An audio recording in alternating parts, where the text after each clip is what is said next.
નમસ્કાર વિદ્યાર્થી મિત્રો, જ્ઞાન વિદ્યાપીઠમાં તમારું હાર્દિક સ્વાગત છે. હું છું તમારો ગણિતનો શિક્ષક મયુર સર.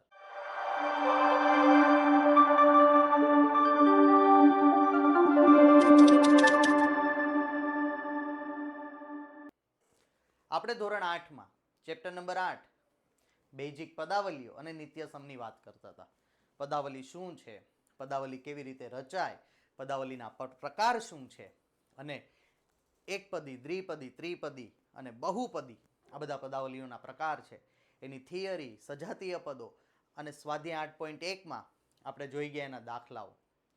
એ બધું જ આગળના વિડીયોમાં છે. જો હજી સુધી તમે એ નથી જોયું તો સૌ પ્રથમ એ વિડીયો જોવો. અહીંયા ઉપર આઈ બટનમાં એની લિંક આપેલી જ છે અને આઈ બટનમાં જો તમને ના મળે તો અમારી યુટ્યુબ ચેનલમાં જાઓ, ત્યાં વિડીયો પર જજો. વિડીયો પર જાશો એટલે પ્લેલિસ્ટ ખુલી જશે. એમાં ધોરણ 8નું જે પ્લેલિસ્ટ છે, આ ચેપ્ટરનું એક પ્લેલિસ્ટ હશે, એના ઉપર ક્લિક કરશો એટલે બધા વિડીયો મળશે.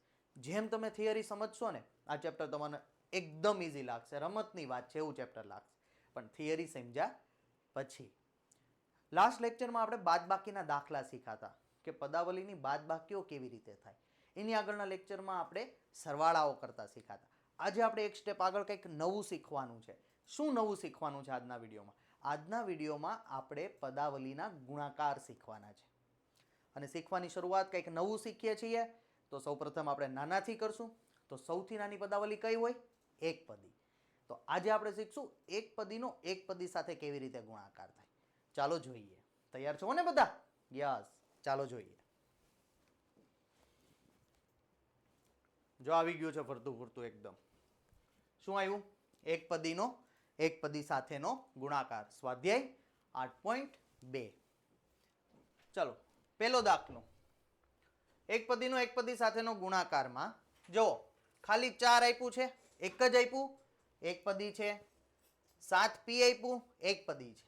જો ખાલી 4 આપ્યું, અચળ પદ છે, એની સાથે કોઈ એબીસીડી નથી, કોઈ ચલ નથી, એનો મતલબ એવો નથી કે એકપદી નથી.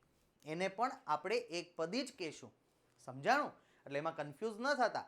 ખાલી અચળ પદ હોય તો એ એક જ પદી છે, અને ચલ પદ સાથે હોય ગુણાકારમાં આ બે વચ્ચેનો કેનો સંબંધ હોય? ગુણાકારનો સંબંધ હોય. જો ગુણાકારમાં સાથે હોય તો એકપદી છે. જો સરવાળામાં સાથે હોય તો એકપદી ન હોય, તો એ દ્વિપદી થઈ જાય. ગુણાકારમાં એકપદી જ છે. હવે આપણે શું કરવાનું છે? આનો ગુણાકાર કરવાનો છે. કેવી રીતે કરશું? 4 ગુણ્યા, ક્યાં મૂક્યું ગુણ્યા? જ્યાં અલ્પવિરામ હતું ત્યાં ગુણાકારની નિશાની મૂકી દેવાની. 7p. જો એકદમ ઈઝી છે.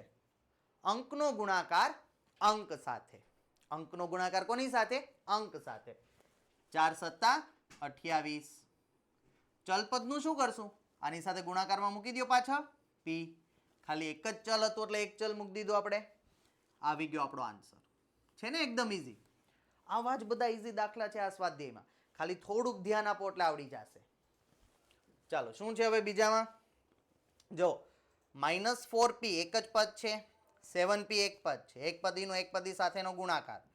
પહેલા જે આપ્યું છે પહેલા મૂકો, અલ્પવિરામ છે ત્યાં ગુણાકારની નિશાની કરો, અને પછી 7p મૂકો. સર કદાચ પહેલા 7p મૂકી દીધું હોય તો કાંઈ જ ફેર ન પડે. શું કામ? ગુણાકારમાં ક્રમનો નિયમ ભણી ગયા ને? યસ, પ્રથમ સત્રમાં ભણ્યા ક્રમનો નિયમ ને જૂથનો નિયમ. 2 ગુણ્યા 3 કરો તોય 6 થાય, 3 ગુણ્યા 2 કરો તોય 6 થાય. ગુણાકારમાં ક્રમ આડાવળો થઈ જાય તો જવાબમાં ફરક પડતો નથી. ચાલો, સૌથી પહેલા અંકનો અંક સાથે 4 ગુણ્યા 7 28. નિશાની જોવાની ભૂલવાની નહીં. Minus plus minus. સમજાણું? અંકનો અંક સાથે ગુણાકાર કરવાનો અને નિશાની જોવાની માઇનસ પ્લસ માઇનસ. હવે સર આનું શું કરવું? અહીંયા p છે, અહીંયા p છે, અહીંયા 2 વાર p આપેલા છે. હવે જો સરવાળામાં આપણને આમ આપ્યું હોત ને p પ્લસ p તો આપણે શું કરીએ? 2p. પણ અહીંયા તો ગુણાકારમાં આપ્યું છે p ગુણ્યા p. તો શું કરશું? જો અહીંયા p ની 1 ઘાત, અહીંયા p ની 1 ઘાત, તો અહીંયા એનો સરવાળો થાય 1 + 1. p ની ટોટલ કેટલી ઘાત થઈ જાય? 2. એટલે p ગુણ્યા p કેટલું થઈ જાય? p નો વર્ગ. આવું ક્યારે કરવાનું? જ્યારે ચલ ગુણાકારમાં હોય ને ત્યારે કોનો સરવાળો કરવાનો? યસ, ઘાતનો સરવાળો. ક્યારે ઘાતનો સરવાળો કરવાનો? જ્યારે ચલ ગુણાકારમાં હોય. એ ભૂલવાનું નહીં. સરવાળામાં તો આ રીતે સરવાળો જ કરીએ છીએ, પણ ગુણાકારમાં હોય ત્યારે આપણે ઘાતનો સરવાળો કરવાનો, નહીં કે પી નો સરવાળો. તો જુઓ, પી ગુણ્યા પી તો શું મૂકશો? પી નો વર્ગ મૂકીએ. સમજાણું? આવી ગયો આપણો આન્સર. એકદમ ઈઝી છે. ચાલો નેક્સ્ટ જોઈએ. નેક્સ્ટમાં શું આપ્યું છે આપણને રકમમાં? એક પદી જ છે, કારણ કે હેડિંગ જ છે એક પદીનું એક પદી સાથે. ચાલો પહેલું પદ મૂકો, અલ્પ વિરામ છે ત્યાં ગુણાકારની નિશાની. બીજું પદ મૂકો. ઓકે સર, આમાં બે ચલ આપ્યા છે, દ્વિપદી નો કહેવાય? નો કહેવાય. ગમે એટલા ચલ આપ્યા હોય, એની પાછળ કદાચ 4 ચલ આપ્યા હોત ને, પી ક્યુ આર એસ, તો એક જ પદી કહેવાય. જ્યાં સુધી સરવાળા સાથે બીજું જોડાયેલું ન હોય ત્યાં સુધી દ્વિપદી નો કહેવાય. આને દ્વિપદી કહેવાય. આવો પ્રશ્ન ક્યારે થાય? જ્યારે આપણે થિયરીના વિડીયોમાં સ્કીપ કર્યું હોય ને, કે ભાઈ આ તો થિયરી સમજાવે સર, નથી મજા આવતી, સ્કીપ 10 સેકન્ડ કાપી, ત્યારે આવું થાય. એમ સ્કીપ નહીં કરવાનું, જોઈ લેવાનું, સમજવાનું, એટલે અત્યારે વાંધો ન આવે. સમજાણું? ચાલો હવે શું છે આમાં? પાછું 4 સત્તા. હવે તો સર ગોખાઈ ગયું. 4 સત્તા 28. માઇનસ પ્લસ માઇનસ, નિશાની ભૂલશો દાખલો ખોટો. નિશાની નહીં ભૂલવાની. Minus plus minus. જો પી અહીંયા છે, પી અહીંયા છે. પી ગુણ્યા પી, પીની એક ઘાત અહીંયા છે, એક ઘાત અહીંયા. કેટલી થઈ ગઈ ટોટલ? 2 ઘાત. ક્યુ એકલો છે, અહીંયા પણ એકલો જ રહેવા દો. હજી એને આપણે મિંગલ કરવાનો નથી. સિંગલ છે તો સિંગલ રહેવા દો. ઓકે, એટલે મમ્મી હજી નથી કહેતા મિંગલ કરવાનું, જેમ તમને નથી કહેતા ને એમ. ચાલો આગળ. ફરીથી એક પદી જ છે. પહેલું પદ મૂકવાનું. અલ્પ વિરામ છે ત્યાં શું કરશો? હવે તો તમે સ્માર્ટ થઈ ગયા. યસ, ગુણાકાર. સ્માર્ટ બોર્ડ છે, એમ તમે વિદ્યાર્થીઓ પણ સ્માર્ટ છો. હવે ન કહેતા કોમેન્ટમાં શિક્ષકો સ્માર્ટ છે. ચાલો, 4 તેરી 12. નિશાની શું આવશે? Plus minus minus. હવે પી નું શું કરશું? ઘાતનો સરવાળો, કારણ કે વચ્ચે નિશાની કેની છે? ગુણાકાર. અહીંયા 3 ઘાત, અહીંયા 1 ઘાત. ટોટલ કેટલી ઘાત? 4 ઘાત. વેરી ગુડ ભાઈ. ચાલો, બધાને આવડે છે આન્સર, એવી અપેક્ષા રાખું છું કે પરીક્ષામાં બધા આવી રીતે સાચા જ લખશો. ચાલો નેક્સ્ટ. શું આપ્યું છે? 2 એક પદી છે. 4p ગુણ્યા અલ્પ વિરામ છે ત્યાં ગુણાકારની નિશાની અને 0. 0 સાથે કોઈ પણનો ગુણાકાર કરો, જવાબ શું આવે? 0 આવે. 0 સાથે કોઈ પણનો ગુણાકાર કરો, જવાબ આવે 0. એ પછી ABCD હોય એટલે કે ચલ હોય, કે પછી 4 એટલે કે અચલ હોય. ગુણાકારમાં 0 આવ્યું, ગુણાકારમાં 0 આવ્યું એટલે બધું શું થઈ જાય? 0. કાંઈ આખું વિચીને જ મૂકી દેવાનું. પણ સરવાળાની નિશાની દેખાય ન મૂકતા. ક્યારે? ગુણાકારની નિશાની આવે એટલે બધું શું કરી દેવાનું? 0 કરી દેવાનું. જેવી રીતે શેર બજાર કરે છે ને અત્યારે બધાના 0. પૂછતા નહીં પાછા પપ્પા, નકર મારશે. હા, પૂછતા નહીં પપ્પા કેટલા 0 થયા. ચાલો નેક્સ્ટ. પ્રશ્ન નંબર 2. પ્રશ્ન નંબર 2 પહેલા પાછી એક ટકોર કરી દઉં કે અમારી ચેનલને જો સુધી સબસ્ક્રાઇબ નથી કરી તો સબસ્ક્રાઇબ કરો. વિડીયો જોવાની મજા આવે છે તો આ મજા તમારા મિત્રોને પણ આપો. શેર કરો તમારા મિત્રો સાથે. કરે મયુર સર બહુ સરસ ભણાવે છે, એકવાર જોતો ખરી, મજા જ આવી જાય. એકદમ સિમ્પલ રીતે શીખવાડે છે, તો એમને પણ શેર કરો. ઓકે, અને આ વિડીયોને લાઈક કરો. જો પ્રશ્ન નંબર 2 માં શું કીધું છે કે લંબચોરસની લંબાઈ અને પહોળાઈ માટે નીચે આપેલી એક પદીઓની જોડ છે. મતલબ કે આપણને ઘણી બધી જોડો આપી છે અને એ જોડમાં એક હશે લંબચોરસની લંબાઈ અને એક હશે લંબચોરસની પહોળાઈ. તો આપણે શોધવાનું શું? ઉપયોગ કરીને લંબચોરસનું ક્ષેત્રફળ શોધો. મતલબ કે શું શોધવાનું છે? લંબચોરસનું ક્ષેત્રફળ. ચાલો જોઈએ કે જોડીઓ કેવી આપી છે. જો 2 જોડી આવી બાઉન્સ થતી અને બાઉન્સમાં તમે શું કરો? 6 મારશો. ચાલો જોઈએ કેવી 6 મારો છો. 2 જોડી આપી દીધી આપણને. એમાંથી જો આ પહેલું છે ને એ લંબાઈ છે, બીજું છે ને એ લંબચોરસની પહોળાઈ છે. ઓકે, શોધવાનું છે લંબચોરસનું સૂત્ર. ચાલો ઝડપથી કોમેન્ટ કરી દો. લંબચોરસનું ક્ષેત્રફળનું સૂત્ર શું છે? હું અહીંયા લખું એ પહેલા તમારી કોમેન્ટ થઈ જવી જોઈએ.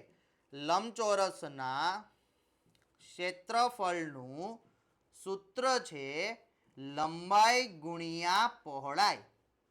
એનો મતલબ અહીંયા લંબાઈ આપણને આપી છે p અને પહોળાઈ અહીંયા આપણને આપી છે q. આ તો હમણાં શીખાય એવું જ થઈ ગયું સર. એક પદીનો એક પદી સાથે ગુણાકાર. અહીંયા કોઈ અંક નથી તો ખાલી ABCD નો ગુણાકાર કરો, ચલ પદોનો ગુણાકાર કરો. p એકલો છે, એકલો રહેવા દો. q એકલો છે, એકલો રહેવા દો. આવી ગયો આન્સર. આટલું લખીને આવશો ને એટલે અડધો કપાઈ જશે. કેમ સર? આન્સર તો આવી ગયો. અડધો શેનો અમારો કપાય? એમ નહીં કહેવા. અડધો શેનો કપાઈ સમજાવો. આ ક્ષેત્રફળ છે. જ્યારે પણ આપણે ક્ષેત્રફળ ગણતા હોઈએ ને ત્યારે આપણે શું મૂકીએ? સેમીમાં બધા આપ્યા હોય લંબાઈ પહોળાઈ તો સેમીનો વર્ગ, મીટરમાં આપ્યા હોય તો મીટરનો વર્ગ, કિલોમીટરમાં આપ્યા હોય તો કિલોમીટરનો વર્ગ. પણ સર અહીંયા ક્યાં કાંઈ આપ્યું જ છે? નથી આપ્યું તો આમ લખવાનું ચોરસ એકમ, પાછળ આવું લખવાનું, જેથી આપણો અડધો માર્ક ન કપાય. જ્યારે પણ ક્ષેત્રફળ શોધતા હોય ને તો પાછળ ચોરસ એકમ લખવાનું ભૂલવાનું નહીં.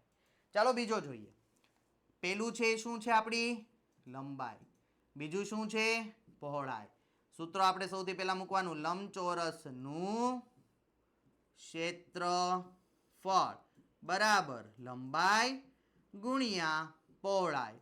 ચાલો આ દાખલામાં લંબાઈ શું આપી છે 10 m, પહોળાઈ શું આપી છે 5 n.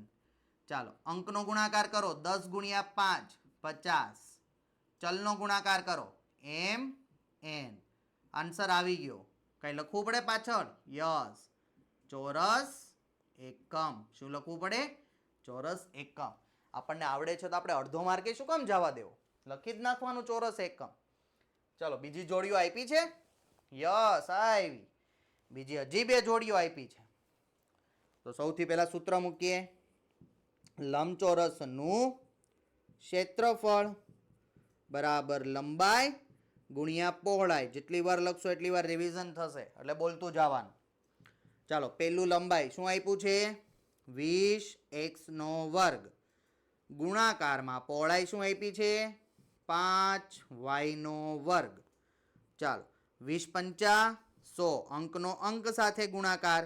x સ્ક્વેર છે અહીંયા નથી તો ખાલી x સ્ક્વેર, y સ્ક્વેર અહીંયા છે અહીંયા નથી તો ખાલી y સ્ક્વેર. આવી ગયો આન્સર. કઈ મૂકશું પાછળ?